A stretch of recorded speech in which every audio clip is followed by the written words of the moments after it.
Ah, si seulement tu t'es chauffé, tu prendrais beaucoup plus de muscles. Mais malheureusement, l'heure, elle est grave. Pourquoi tu t'échauffes pas? Pourquoi tu prendrais plus de muscles si tu t'es chauffé? Parce que quand tu vas solliciter ton corps, tu vas lui imposer un stress. Ce stress-là, il va engranger une surchauffe, d'accord? De la température normale. Ça va monter. Mais si le delta de température entre juste avant ta série et le début de ta série, de ta première répétition, il est trop haut, ton corps, il va se dire, mais qu'est-ce qu'il fait? On m'a pas prévenu. On m'a pas prévenu qu'il fallait se mettre à fond. Ton corps, faut que tu le vois comme une machine. Une machine qui est imbriquée. Le pec qui est relié à l'épaule, l'épaule au triceps. Et quand tu vas faire ton développé couché, il faut que tout le monde soit en accord. Le pec, il va dire, ouais, l'épaule, commence à t'échauffer parce qu'on va envoyer. L'épaule va envoyer le message au triceps. Et tout ça, ça va envoyer un message à qui? Au cœur. Oui, les gars, chauffez votre cœur aussi. Ça chauffe tout votre corps. Parce que sinon, les gars, vous serez là, vous poussez. Le delta, il sera beaucoup trop élevé qu'à un moment, ça va lâcher. Alors, si tu es intelligent et tu as de la chance, tu vas lâcher de toi-même, c'est-à-dire que tu vas lâcher les haltères, lâcher la barre. Mais si tu ne l'es pas et que tu n'as pas assez d'expérience, c'est ton corps de lui-même qui va lâcher. Alors, ça va peut-être être le pec, peut-être l'épaule, peut-être le triceps. Mais les gars, quand je dis ça, c'est pas instantané, hein. C'est petit à petit, progressivement, hein. Une blessure, souvent, c'est très rarement instantané. C'est très rarement ponctuel. C'est souvent l'accumulation de défauts qui se répètent et qui se répètent. Et sur lesquels vous travaillez et vous n'arrivez pas à les analyser. Et à mettre le doigt là-dessus. C'est ça le problème. Et en vous échauffant, les gars, quand on dit prévenir les blessures, vous comprenez pas le sens de prévenir. Vous pensez, mais c'est vraiment ça, prévenir. C'est le mot prévenir. Pourquoi? Le pec prévient l'épaule. L'épaule prévient le triceps. Vous comprenez ou pas?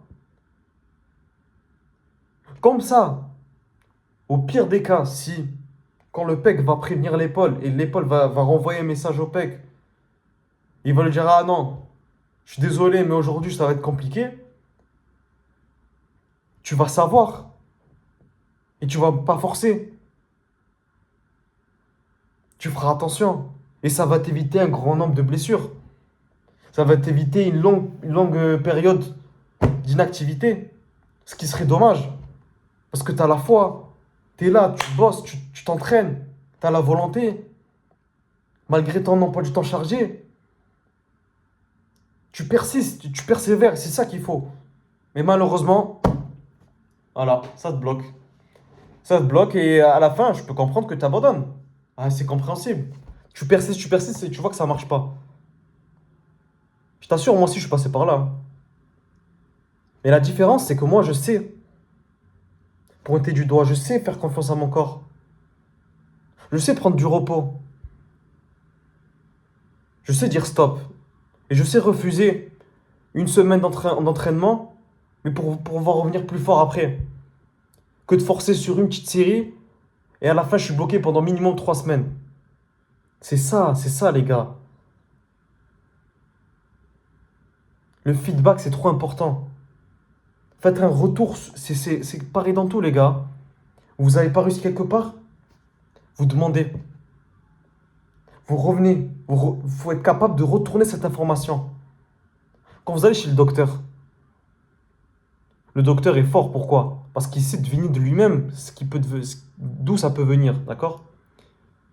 Mais maintenant, si vous savez exactement, vous avez un rapport bien détaillé dans votre tête de ce que vous avez fait et que ce que ça a engendré et comment ça a été engendré, et vous lui transmettez ce rapport-là, mais ça va être rapide pour le docteur.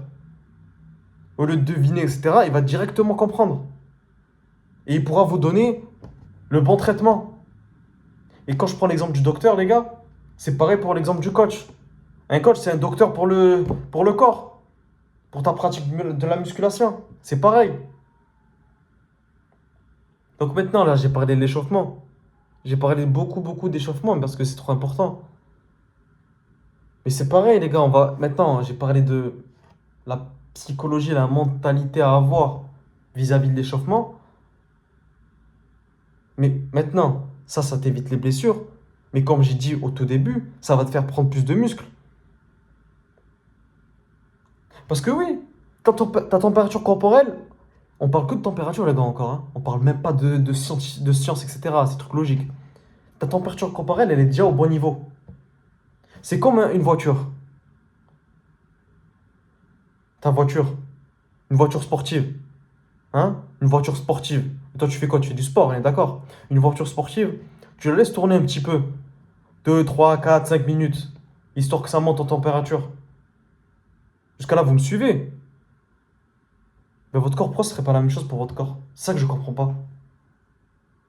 C'est ça que je comprends pas. Les gars, petit à petit, montez en température.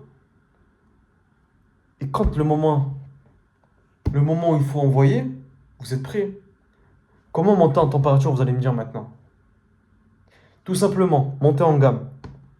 J'ai parlé du développé couché. Tu pousses 100 kilos avant, on va dire, tu pousses 100 kilos. Tu mets deux plaques de 10.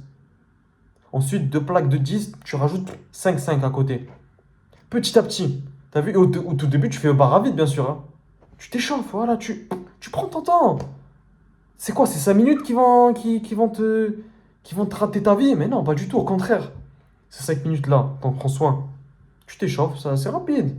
Barre à vide, quelques trucs, histoire d'avoir le mouvement, etc. Voilà, de faire des bonnes sensations. Tu rajoutes deux plaques, une plaque, deux plaques, trois plaques, quatre plaques. Voilà, après maintenant, quand tu te rapproches des 100 kilos, tu testes 90 kilos. Tu as vu, tu baisses un peu avant. Et tu testes comme une série classique. Et là, tu te sens bien. Là, tu te sens bien, ok, remets 100 et on y va. Et on y va. Et c'est bon. Et après, tu as compris. Et si les 100, ça a été facile, ça a été faisable sur les 4 fois 12, 4 fois 15, encore une fois, ça dépend ce que tu fais. Si pour toi, ça a été validé, et que tu les as fait sans que le mouvement soit dégradé, eh ben la prochaine fois, le 100, ça sera les 90 d'il y a une semaine. De ce que tu as fait aujourd'hui, je veux dire. Tu me comprends?